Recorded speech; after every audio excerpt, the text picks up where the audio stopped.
I'm coming home. Coming home. Tell the world that I'm coming home. Let the rain wash away all the pain of yesterday. No more kingdom awaits.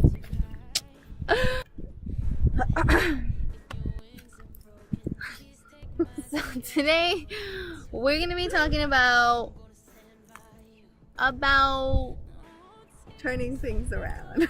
okay, so in the Bible there's a story that a lot of people have heard because a lot of pastors have taught it because it's really good, and it's the story of the prodigal son, and you will find it in the book of Luke chapter 15, I believe, because I just looked it up and I think it's in there.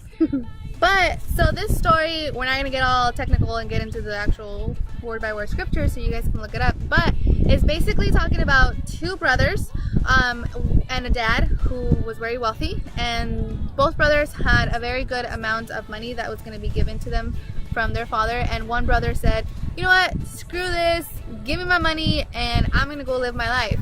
So the dad was like, okay, here you go, and the son was like, bye, and he left and he spent all his money and he had a really good time spending it, and then he was broke, and then he wanted to come back home. So he came back home and he told his dad, I want to come back home, I'll be like a servant, I'll start from the bottom and build my way up, and I'll just please accept me back. And his dad accepted him back and he threw a party because he was back. And the whole story of this that everybody preaches about is that God is always ready to accept you back into his home. Exactly. And I know that if you've heard this story before, because I've heard it so many times from different pastors, it's relevant every single time. What? It's so hard. Sometimes we fill our heads with all of these religion and laws that we need to meet, all these requirements that we need to meet in order to get closer to God. God is someone who's just waiting for you to come back home.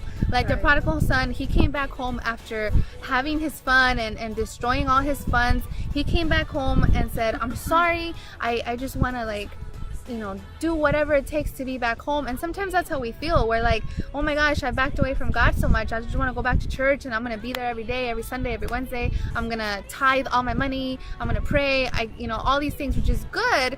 But you shouldn't feel and don't feel like that's what you have to do in order to get God's forgiveness, because you already have it. You have God's grace already. He loves you. He's just waiting for you to come back home. And when you do come back home and then you do decide, you know what, I'm sorry, I do want to give my life to you, he's throwing a party in heaven for you. He's excited that you're ready to start your life with him. He's not going to be like, oh, are you sure, Joey? Are you sure you want to come back this time? He's not doing that. And a lot of people have that mindset of God, that they think that they either did too much, that they're unforgivable. And let me tell you that that's just the enemy trying to put those things into your head so that you won't come back to God. Right. And one thing that you do have to really be careful with when you are going through the situation, like she said, is make sure that you're not alone, because that's what the enemy wants you to think, is that it's better for you to be alone, that you don't need people, and that you need to be secluded, and that you need to be just going through this by yourself. And because when you start thinking that way, you start judging other people and you start blaming things on other people. I know that one thing when I was going through it, it felt more comfortable being by myself, but it really wasn't, because you still you need people. That's the one thing that I've been struggling with right now, is that although you can do things by yourself, it's so much better to do them with other people, because they're there for you, or they're here to encourage you, and they're here to say that you're not alone, that you don't have to do this by yourself. And so the worst thing that you can do when you're going through this situation too is, like she's told me before, is put on sad music to get even more sad. It's so true. Or put on a really sad movie because you're feeling so I don't know, just bummed or whatever, and you need to, Yeah. you feel the need to put in, you know, that movie or that sad song to feel extra sad. Like, Okay. why do we do this? I It's don't true. understand. Like, I love Adele. Everybody loves Adele, right? Adele is an amazing singer, so don't anybody think that I don't like Adele. I love Adele. But if you're going through a breakup, she's probably the worst person that you could be listening to, honestly. So, I mean, that's just, to me, it's like, why are you going to put yourself in that situation if you know that situation is going to bring you even lower than what you already are? Right. So the best thing to do is put on a different type of music. Yeah, and then going back to the story of the prodigal son, like, if we think about all the times that we screw up, it's a lot. We're human, we screw up a lot of times. But there's always a way to turn it around. Like she said, there's always a way, there's always a time. Like, the time does not stop until Jesus comes back. And he's not back yet, which means you still have time to go back to God. The prodigal son, he could have, you know, he messed up, he realized it, he's broke, he doesn't have money, he's like, oh man, I actually need to go back to my dad. Oh, what do I do? I could stay home here all broke, or I can go home and say I'm sorry, and then hopefully he takes me back, which is exactly what he did. So that's us. We can either stay at home and be depressed and blame ourselves for all the things that we've done bad, or we can get it together and go back and ask God for forgiveness and then get our life together. When you're going through something bad, just remember, and this is hard to remember at the moment, but try really hard, please. Try to remember that it's a choice. I know that life happens. I know that, and I'm telling you because I'm obviously being honest that I had a bad week last week, but life happens. Yeah. So it's always gonna happen, no matter if you're a super holy Christian or if you're an atheist that doesn't believe in anything. Life struggles are gonna happen. So it's your choice to decide whether you're gonna stay upset, whether you're gonna stay down, whether you're gonna let it bring you down and ruin your entire week, your entire month, or even your entire year, or if you're gonna pick yourself up and do something about it and turn it around. Obviously, as believers, as Christians, we encourage you to get closer to God and let Him turn your life around, because our life is so blessed, even though it's full of problems and it's full of struggles. Right now, both of us are going through struggles individually, and even though our life, we're still going to tell you that choosing God is the best choice that you could ever make. Yeah, so we don't want you to think that our life is perfect. Heck no. Because it's not. Like she said, I'm going through struggles right now. She's going through struggles right now, and they're pretty bad struggles actually. They're not, big. They're adulting. They're not. Hashtag adults. They're not.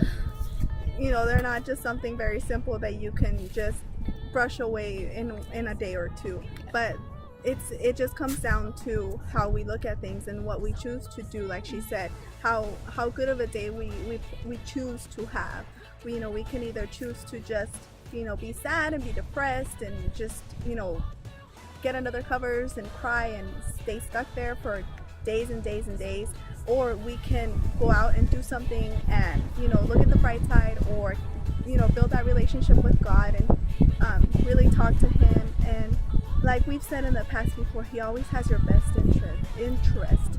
All you need to do is reach out to Him and let Him know what your problems are and what you're dealing with, and say, I need you. I really, really need you today, tomorrow, for the rest of my life. And I promise you, He'll answer you, and He's gonna guide you, and He's gonna tell you what to do, and He's just waiting for you to reach out and talk to Him and build that relationship.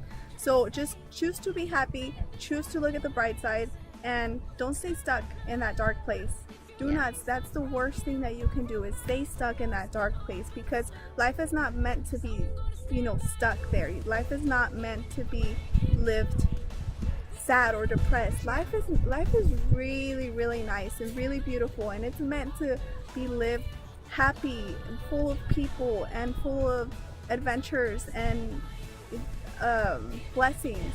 So just choose that over staying stuck in depression.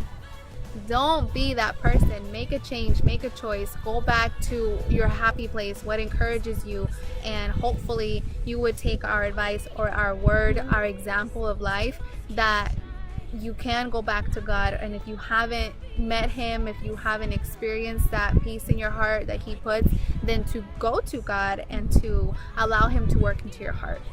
And a lot of people have bad experiences with churches. I get it.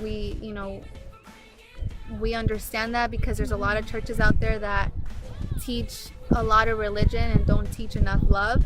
And if that is you struggling through even getting close to a church, get close to God, and he's going to lead you to the people that are going to lead you to the right church, that are going to lead you to the right community of people that are going to help you out and encourage you.